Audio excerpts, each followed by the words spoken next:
Hello everyone, Rabbi Jacobson here. We'll be speaking about fear is the enemy of success. This program is dedicated with love by Caroline Medlin Roat to her parents Norma and Henry Roat, that they enjoy good health and a long life. Thank you for that. The two words, fear and success. Always good to dissect the words we speak about, because often we get trapped by terminology, stereotypes that don't mean much because they just become mechanical. So I want to talk about, let's start with success. Everybody in life is looking for some form of success. What does success mean? Is success making a lot of money? Is success actualizing your potential? Is success that others recognize your values and your qualities and your skills? Success has many meanings for different people. And then, of course, the word fear. We all have the word fear in our lives.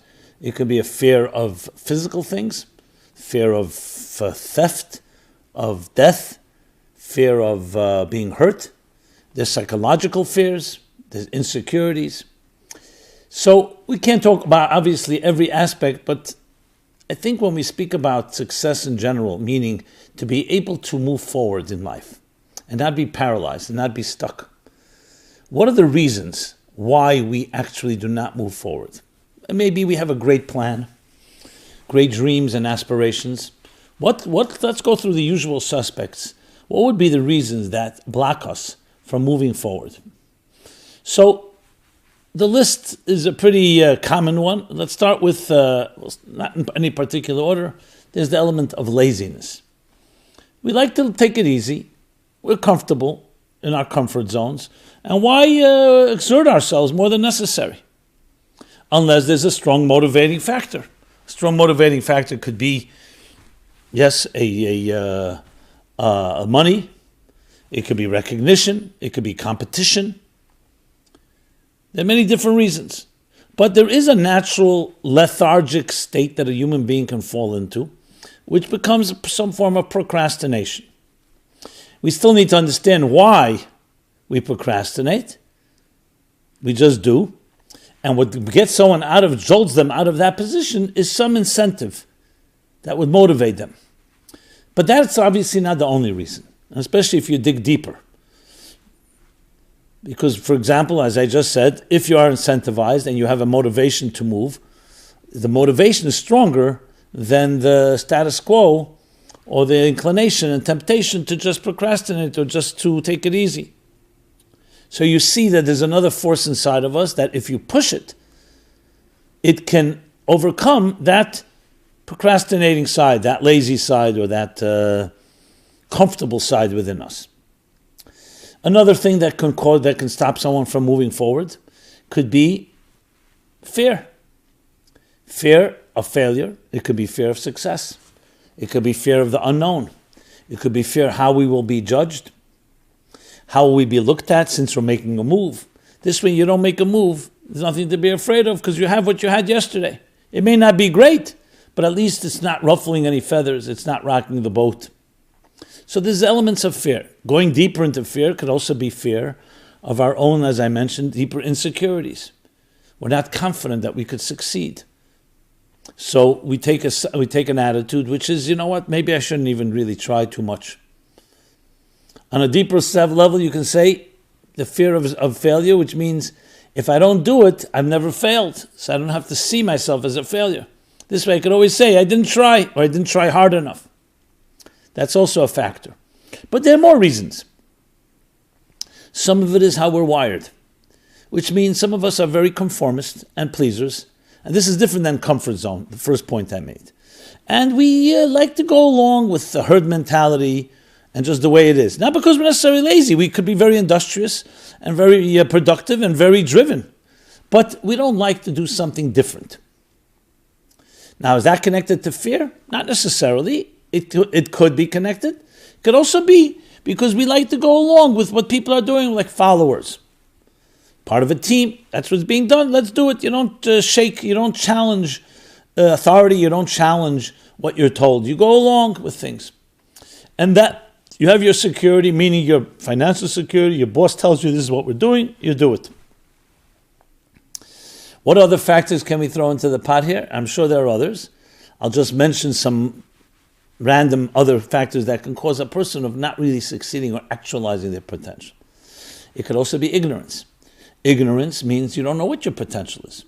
You're always, as I mentioned, someone that went along what your parents told you, what your educators told you, and you never were allowed to speak your voice. So you don't even know that you have a voice. You don't even know you have more potential than you have. Sometimes we fall on it. Sometimes things happen in life that cause us a trauma, a loss, God forbid, or some other strong, powerful event that in a way wakes us up and we realize something's missing. So there could also be that ignorance. Now, I don't want to go through exhaustive analysis of all the reasons people don't succeed. I'm obviously focusing on the fear element and demonstrating that it's not just fear takes on different shapes and forms. It could even take on the shape of procrastination. So let's analyze the word fear. And one of the things that most human beings love is acceptance. We're social creatures. As children, we do not like being rejected. When you see a child being ostracized or in some way treated like a pariah, it's very disturbing, especially for that child. I remember as children we played musical chairs. I assume they still do. And it always bothered me because there was always one child left out. They would take away a chair, play the music, and then you had to grab a chair. And there was always one chair less than the amount of people, so one person was out. Then they took another chair away, and another person was out, until who would remain to be the last person in the chair. I understand the competition part, but it always bothered me that it's like pushing someone aside. And I remember even one kid in my class who was like always slow, and what I did was I was slower than him intentionally, so you should have this chair. He didn't go through many rounds. Not everyone had that compassion, but I did. And I've always felt that way. When you see somebody stand out, it's like very psychologically demoralizing, debilitating. Whether parents do it, whether educators do it. Now, I understand times people want to discipline someone and say, time out. You're it. Get out of the room. I've always found that to be the worst possible punishment, even worse than other punishments, because it attacks the very value that we have. And one of the things we value is when we are acknowledged, when we're recognized, when we're validated. And invalidation and being ignored is a very painful experience, even if it's done one time, but especially if it's more than once, because then it becomes a voice inside of you that says you're not worth it. You're not valuable enough. Now, this isn't about arrogance. It's about cherishing the dignity of a human being. And that is one of the deepest fears that we have when we don't have that, because in a sense, it's invalidating our very existence. Now, I'm not suggesting that every time something happens, someone criticizes you or something else happens, it's a result of invalidation. But invalidation is a very real thing in people's lives. And when you grow up with that type of lack of confidence, because you've been criticized or you've been undermined or you've been told that you're not worth it, or you not just obviously told, body language and other behavior of a form of absenteeism or abandonment. So when we grow into adults and we have to make decisions and we want to succeed, that voice slows us down, if not paralyzes and locks us altogether. And it can change the entire trajectory of your life. You may not even take on certain projects and certain responsibilities and certain opportunities because of that fear. And it's important to identify, because fear is one of those worst diseases because it's invisible. I mean disease as in a psychological. It's invisible. What does fear look like? Can you describe fear? You can't describe it, but you can describe its effect. You can describe its effects. Its effects are hesitation, tentativeness, excuses and reasons not to proceed or not to be involved. It takes on all shapes, and especially if you're an intelligent person, you create all kinds of smoke screens. You cover your tracks. So no one should see it as fear. You find good excuses, good reasons not to commit. It affects relationships. It affects the ability, the natural courage that a human being deserves to be able to dare to try things. You can even use the word risk. I don't like risk because risk itself is a fearful word. There's risks involved. But yes, to dare to try something new. Children have that innately and naturally. Look, once a child begins to crawl, even when they're not crawling, even when they're in the crib and they can't move yet, they look at their eyes, looking at things moving. Everything is fascinating. Everything is an adventure. Children start crawling around. You need to put stuff up, the outlets and other things to make sure they don't put fingers where they shouldn't. Lock up the kitchen cabinets, especially the lower ones. Because they're exploring their universe. They have no fears. The first fears they pick up is when parents tell them, no, don't do that. No, don't do that. Now, it's important sometimes to tell children that. But think about it, they're first developing those fears. Some fears are healthy. Don't put your hand in fire, God forbid. Don't cross the street alone. But what happens when those fears become that are more superimposed, that are not necessarily healthy? Parents and their own fears or their own insecurities imposing them on their children. Questioning, second-guessing, invalidating. Then those fears become forces in our lives to the point they become second nature. And they will affect every decision you make. If you're smart, you cover it. And if not, it becomes obvious. People have commitment issues, whether it's in relationships, whether it's different projects to be involved in. How many of you, ask yourself this question. If you right now, whatever your work is, whatever your job is, or whatever the environment you're in, and your superior says to you, who is ready to volunteer? It's not incumbent. It's not what's the word? An optional. It's optional. Who's ready to volunteer for a new exciting project? And they describe the challenges involved, the unknowns involved. Would you just raise your hand? Some would, and some wouldn't. I'm perfectly comfortable with what I'm doing. Now, if there's a big incentive, they say if you're involved, this is what you'll gain. Okay, the gains may outweigh your concerns and fears. But generally speaking, there's some people that just gravitate to what is known. The road more traveled on, not the road less traveled on.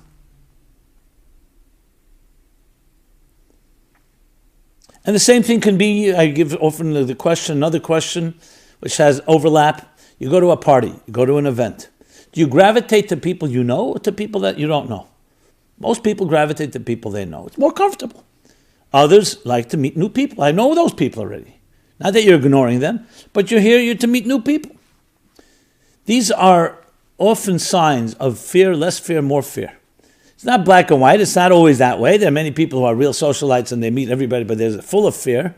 But that's one of their shtick that they do. But there's an element sometimes related to being more comfortable than being challenged. And those fears often can be traced, not just to procrastination or to the other factors I said earlier, but to an element of second-guessing yourself. So it's actually an opportunity. When you see yourself rejecting something, a commitment of some sort, and I'm not talking about something that's blatantly dangerous or destructive, which you should reject, something that you question. Talk to a friend, and it may be an indicator of a voice inside of you, because as I said, fear is invisible. So you're not going to see it actively, you'll see it in your reaction. Just like when a person sees something that's disturbing you, like recoil and move away, that's fear expressing itself in a certain body language. The same thing is in rejecting or avoiding challenge. And we all have it. There are times I need to make a phone call to call someone because we need support, financial support, to dedicate or sponsor a program or an event or something larger. There's always hesitation. You sometimes say, maybe I hope the person doesn't pick up the phone. And I'm admitting it. It's embarrassing, frankly. And then there are times you just say, close your eyes, say, bite the bullet and do what you have to do. It's important. The importance outweighs the fear. Now, I always think to myself, what's the fear? What am I afraid of? A person may say no. You say no, so you move to another person. There is an element of rejection. We don't like to be rejected. It invalidates somewhat who we are. And I consider myself a confident person. So that doesn't mean confident people don't have their fears. Everybody's got their stuff, especially when dealing with others. So recognizing it is vital. because that helps you understand yourself and helps you somewhat defang the enemy, defang the fear.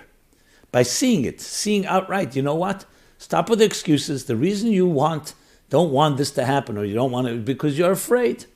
You're afraid of the rejection. You're afraid of other unknowns. And it's more comfortable to be in your comfort zone. Let's be honest. So in this discussion, what we need to do is dissect not just what fear is, but where fear comes from. Because let's say indeed, a person, I'll talk one extreme, a person growing up in an environment, in a home where they were invalidated. There are going to be many fears.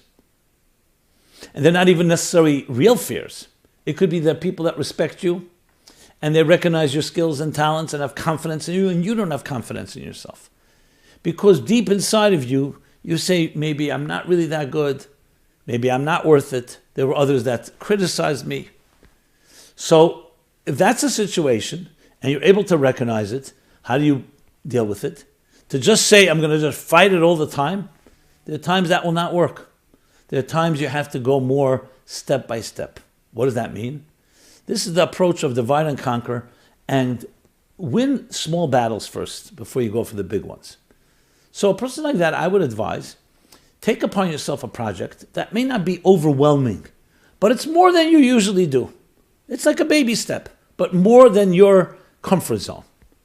That's how you acclimate yourself. It's exactly like if you want to run a 22-mile marathon, and right now you can't even run a mile. You're not running a 22-mile marathon overnight. Why don't you just make it a goal that next 6 months I'm going to run a mile. I'm going to run 2 miles. Then make a goal that you're going to run it in less time, faster. And what do? You slowly extend it, 2 miles to 3 miles in this amount of minutes. And then, you know what? After a while, conditioning yourself, you can end up running the marathon. Psychologically and emotionally, it's exactly the same thing. You don't just say, you know what? I'm an adult, enough with these fears, I'm going out on a limb, and so on. Usually it's going to backfire. What does that mean? It means will you not try anything? You will. But you're going to get to a point where you may get hurt because you went too far. So the first step is take things step by step. Try to move outside of your comfort zone in a way that you can deal with. And then you say, you know what? I stretched it that much. Let me stretch a little more. That's far more effective and far more sustainable is the key word. It's sustainable because you built it. It's like building you're conditioning yourself. You are building the momentum. You're building yourself up to the point that you can do more. The stamina, the strength, the consistency. So that is what you deal with any type of fear. But the first step, as I said, is acknowledgement. Half the cure of a problem is awareness of it. If you deny it and you dress it up and say, no, I'm a very courageous person, I'm confident, I do everything, everything comes my way, I'm ready to take on, you may be deluding yourself. Maybe you feel good saying it, but it's not necessarily true. I'm not here to challenge anyone. If it is true, by all means, go for it. But often it's not necessarily completely accurate. It's our perception. We'd like to see ourselves that way. So first thing is acknowledgement. Second step is step by step acclimating yourself, taking upon yourself, okay, I'll swim 1 lap, now I'll swim a 2nd lap, I'll swim a 3rd lap, and so on. When you do that, what happens is slowly that fear dissipates because you see, I did it. I was able to do it. As a writer, I can tell you, there's a lot of fear. I don't know if I'd use the word fear. Some people call it writer's block. You know, something blocks, but I think it's sometimes connected to fear. It's the fear of the immersion, how much it's going to take of you, and you say, you know what, I'll do it tomorrow, next day. So not necessarily a fear of being judged by others or fear of invalidation. It could be just a fear of knowing what you're getting involved in. So there too, the approach is step by step. Designate time. Record something. It's one of the tricks I always tell people. You can't find yourself writing it or typing it. Record it. Record it in your phone. Record it and make a voice note. Get it transcribed, and then you look at it. You're not going to like it, and you start editing it. But you forced it to paper through speaking, because speaking is easier than to write. So there are methods, and you'll see all the methods that work are the ones that are not attacking it head on. You usually lose those battles, especially when it comes to fear-related issues.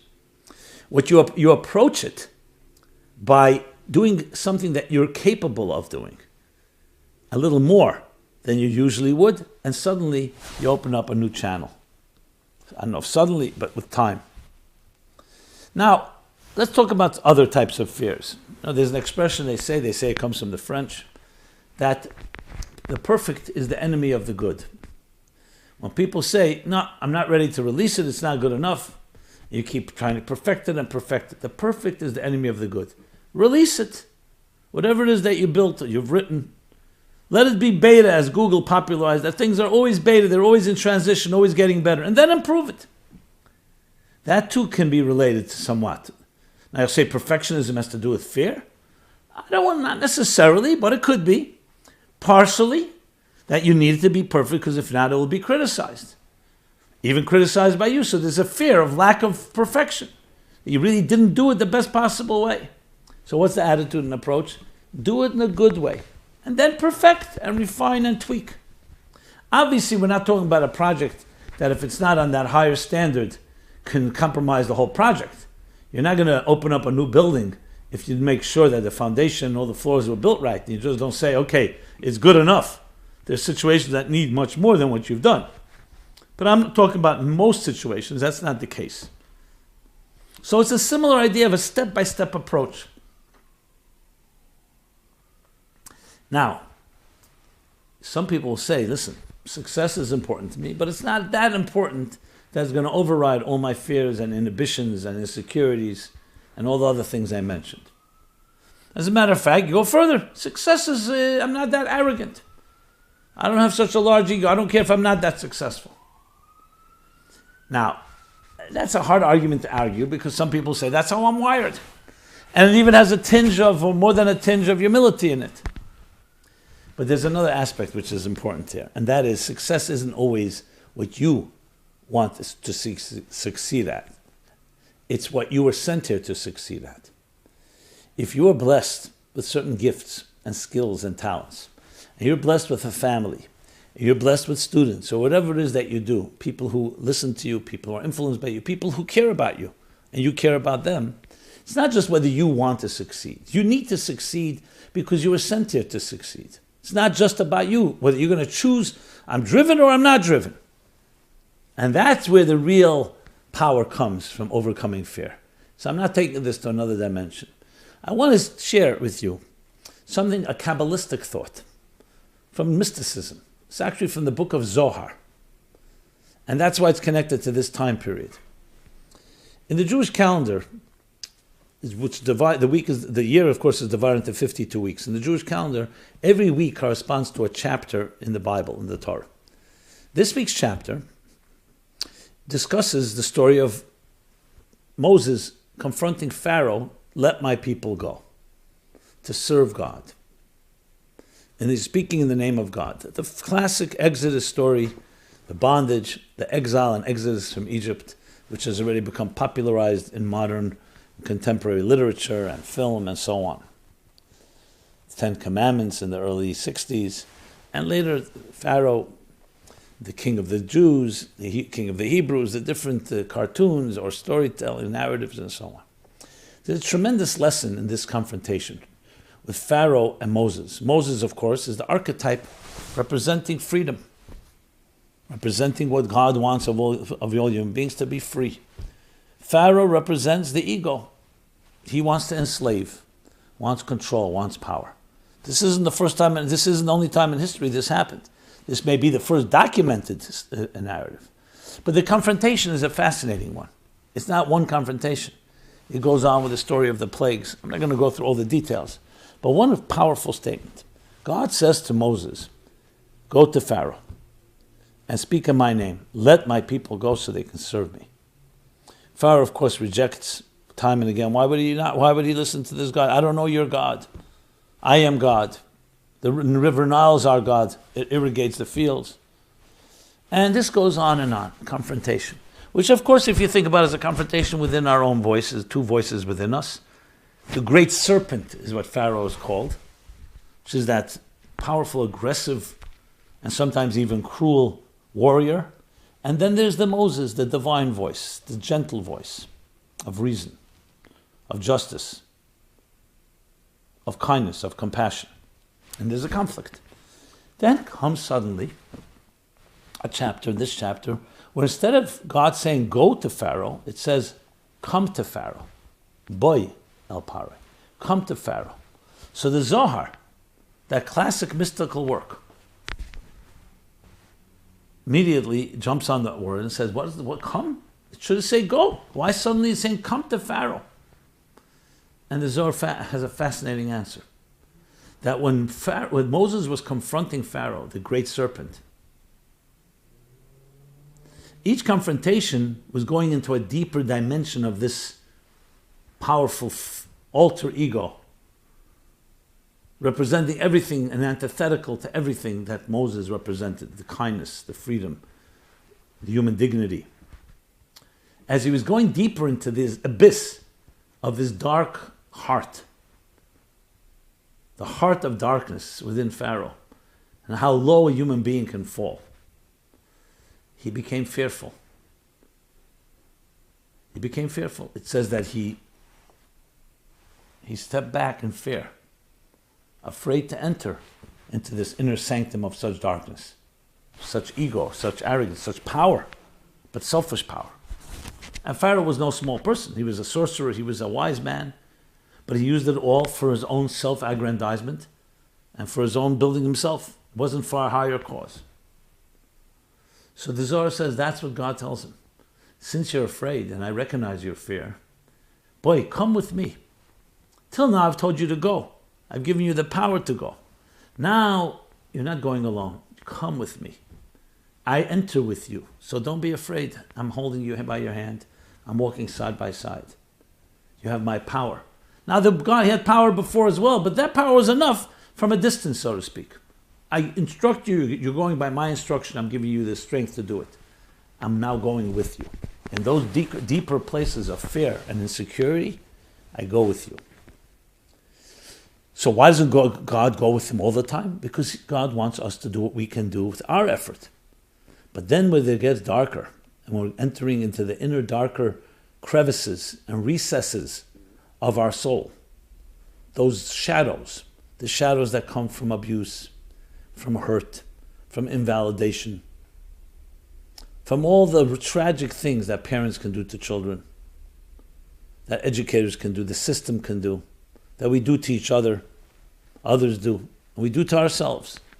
We're not going alone. When you go deeper, and the fear is strong enough to block you, and you say, I can't do it, even though you're a Moses, and you have that beautiful divine power, some force goes with you. And that ultimately empowers you to overcome any type of fear, because you're not going alone. Remember, I mentioned that fear is often being alone in this world. No one cares. I'm isolated, being judged. The counterforce to fear is knowing you're not going alone. You're not alone. You're never alone. But especially in the darkest moments, you are carried. You're accompanied. You have a partner. And it's critical to recognize that. And ask people, the whole basis of the 12-step program, people in healing, they'll all say, like the first of the 12 steps, that I recognize that I'm not in control, there's a higher power. And I surrender to that higher power. Surrender is a strong word, but there's another way to look at it. That higher power is with you. And as it goes with you, there's much less to fear. You're not going alone. Very often, in speaking with people, especially children who are abandoned in some way or another, emotionally, psychologically, the challenge is how to help them, convince them, in a sincere way, in an honest way, that they're not alone. They say, I am alone. My mother was not there for me. My father was not there for me. Don't tell me I'm not alone. I am alone. And you have to struggle, and it's an emotional cry. It could be an adult, but they're crying like a child. I'm alone. I was left alone in my room. I was left alone in the dark. I'm afraid. The goal here is not to say, don't be foolish, don't be childish. There's no monster in your room. The goal is to be there for them. Hold their hand. Love. Boy, come with me. You're not going alone. I'm with you. You don't just say, okay, go ahead. There's nothing there. Just open the closet, you'll find out there's no boogie monster. boy, come. We are partners. We walk hand in hand, side by side. Not you in front and me in the back, or me in the front and you in the back together. It's a tremendous lesson, psychological lesson in life. All of us need that type of companion. Sometimes it's a sort of a physical companion, an actual human being. Sometimes it's a mentor or a therapist or a guide or a counselor or a coach. And sometimes it's a spiritual companion, your soul, recognizing the divine force in your soul, recognizing the God that's walking with you. And that gives you strength. And that sometimes when seem things so hopeless and in such despair, that is the time when you need that trust more than ever. It's when all else fails. It's like someone said, how could you believe in God after the Holocaust? Look what God allowed to happen, the death of so many innocent people. And the Holocaust survivor responded, how could I believe in God? How could I believe in man after the Holocaust? What man perpetrated, the only I have now is God. Very different perspective. Because yes, you can't rely on a man or a woman. Because they're human beings and they're flawed and they're fickle. And they're impermanent and they go through vicissitudes. They have their own issues. We do look for such friends that love us unconditionally. But ultimately, a person who has that unconditional connection is because there's a divine element in that. Come with me. And that coming gives a tremendous amount of strength. So you may say, one second, I'm not a religious person. I don't read the Bible. I don't know what this Torah is. No problem. I'm not trying to propose that at all. I'm trying to suggest that every one of us, whoever you may be, you can call yourself an atheist, an agnostic, a believer, a non-believer, whatever it is. Everybody has a force inside of you that gives you courage and strength. And it's not only because others are telling you you're strong. Yes, it's true that if parents gave us validation and confidence and self-esteem, it would give us a big head start. But it's not from them that we get our confidence. Our confidence comes because we matter by virtue of our births. The fact that we were placed here, and that there's a divine power, that you were created in the divine image. You're indispensable. Parents can nurture that. It's like anything. Your body is a healthy body born, but it needs to be fed. It needs to be nourished. They nurture and nourish it, and they validate it. But even if we don't have that, there's always the boy. There's always come with me. Because you have it inside yours, deep inside you. You need to learn about it. You need to recognize it. You need to recognize the voices, as I mentioned, the naysayer voices that tell you can't do it, that don't give you that vote of confidence, that tell you, the cynical voice. But then there's the other voice. And yes, it's good to have a friend. It's good to have a parent. It's good to have someone that loves you. It's good to have a spouse. I don't just mean good as a weak word. I mean necessary. But not because you're depending on them alone. They help you help yourself. In the classic words of Hillel the sage, if I am not for myself, who will be for me? If I'm only for myself, what am I? It all begins you. You have that power. But if you're only for yourself, it's sometimes hard to access. So you need others that help support, help complement, and help add things that you yourself cannot accomplish. So there's a lot of meanings in that second half of the phrase. But you have it inside of you. Now, how I would wish, and I just share this from my heart, many people I've met, to be able to convey to them that message in a way that resonates. You have everything inside of you. You're a pure soul. I don't care what you've experienced in life. I don't care what you've done. Now, of course we care. And of course it may have not helped her out. But still, there's that flickering ember inside of you. There's that pilot flame that always remains intact. And it goes with you everywhere. So you really do not have much to fear. Now, it's easier said than done, even for myself. But it helps. It helps because then you say to yourself, I'm not going alone. I'm doing this for a cause. I'm doing this for a higher purpose. God goes with me.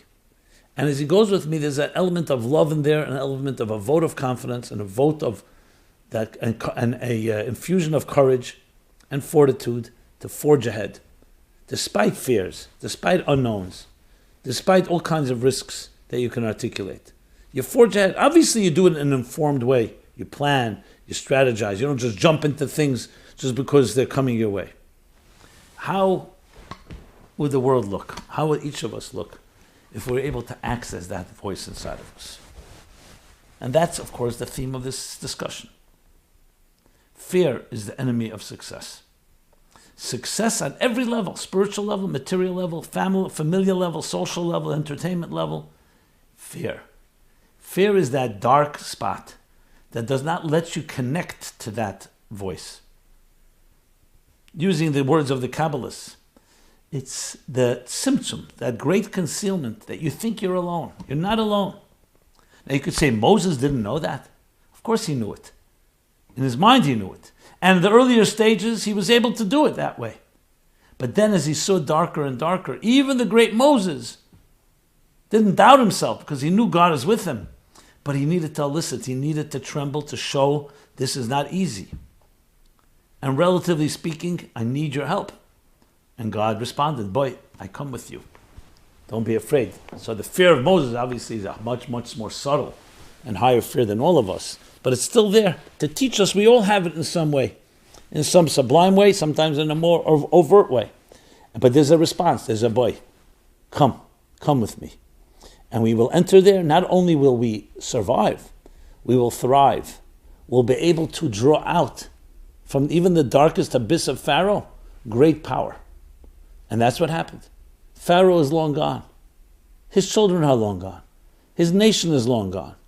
And here are we, the children of Moses, and the children of the other tribes, the children of Israel. We made it out. We became stronger for it. We became a nation that still exists, not just exists, thrives in many ways throughout the world. That all due to the fact that a man who trembled and was afraid and was responded, come with me. And that gave us the strength that no matter what issues what challenges we ever faced, fear would not dictate and define our lives. Not that there isn't much to be fearful of. Thank God today, but there was a time fearful in Nazi Europe, in Stalinist Russia, in Chmelnytsky's pogroms, in the 16th century, 17th century, in the Inquisition, and the other attacks throughout history, the Crusades, destruction of the temple and the first temple, and dealing with the Persians and dealing with the Romans and dealing with the Babylonians and dealing with the Syrians and the Greeks, and ultimately also the Egyptians. Of course there's much to be afraid of, but boy, we never go alone. We're not alone. And that divine aspect is in your soul. Your soul is there with you. Your soul is not man-made. Men are afraid of other men or of other man-made weapons or forces. But what about when it's not coming from a man? It's coming from a divine place, which is part of who you are. So the embrace of your divine dimension is the counterforce to fear, which in turn empowers you to have success in anything you do. And I say this to all my friends. This is not required, you have to be a required religious commitment here. Not that that can't help, but that's not what I'm discussing right now. I'm discussing connecting to a voice inside of you that is beyond the mortal and therefore beyond fear. Now, will it completely control your life? That's up to you. But slowly, as I said, step by step, as you embrace that dimension in you, you embrace a counter force to fear in the true sense of the word. And try it out and you'll see what I mean. You wake up in the morning, that little meditation, that short meditation. Thank you for returning my soul to me. Become aware of that which is superhuman inside of you, that which is divine inside of you, that transcendent voice and power inside of you. That is the counterforce to all the things that drive fear in our hearts. Because at the end of the day, as I said, fear comes from the unknown. Fear comes from the man-made. Fear comes from a reality that's subject, that's temporary, impermanent. So there's a lot to fear because you may not be around for too long. Connect to something eternal. Connect to that voice, to that transcendent connection. And then there's something that goes with you wherever you go. It travels with you through thick and thin, through the light and through the dark, through the joy and the pain. It's always there with you to remind you and to give you strength that you're not alone. You are not alone. This is part of the mission of the Meaningful Life Center. to tell you you're not alone. We're all in this together. We're each indispensable musical notes in a large symphony. And your note must be played for it to be complete. It's not optional. And that note is inside that spirit and soul inside of you. And boy, you have forces that travel with you to help you actualize yourself, to help you find that voice. I repeat often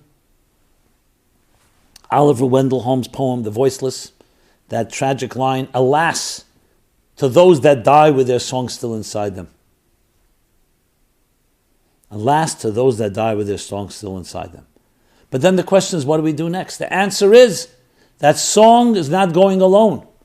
The song inside of you has a force that protects it and that travels with it. So you do your part. Open that door, allow your voice a little expression, and Boy El Pari, the divine that walks with it, that walks with you, will give your voice substance, will give it wings, to spread wings and soar, that you can really express that inner voice inside of you. That's the story. We're here as partners. We need you, you need us. Maybe that didn't come out across as well that well when I said, well, you need us. I don't mean it in a negative way. I mean, we complement each other. We're partners. So please join us in this mission, in this journey, this glorious journey. Anything we can do for you, please let us know. Share if you like what you're hearing. Comment, suggest, support, and let us together truly create that majestic and yes, glorious symphony that transcends all fears because it's driven by something that is greater than fear and even courage.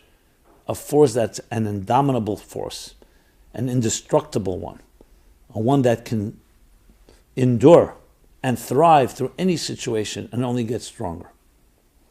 Everyone be blessed. May that voice in you be blessed. You do not travel alone. Come with me. Thank you very much. We are here at meaningfullife.com. Every Wednesday we have this live program with many, many other programs. Please check it out at meaningfullife.com. Subscribe, like, share, and we will see each other shortly for the next program. And please stay in touch. Thank you so much. This program is brought to you by the Meaningful Life Center. Please help us continue our programs. Make even a small contribution at meaningfullife.com/donate.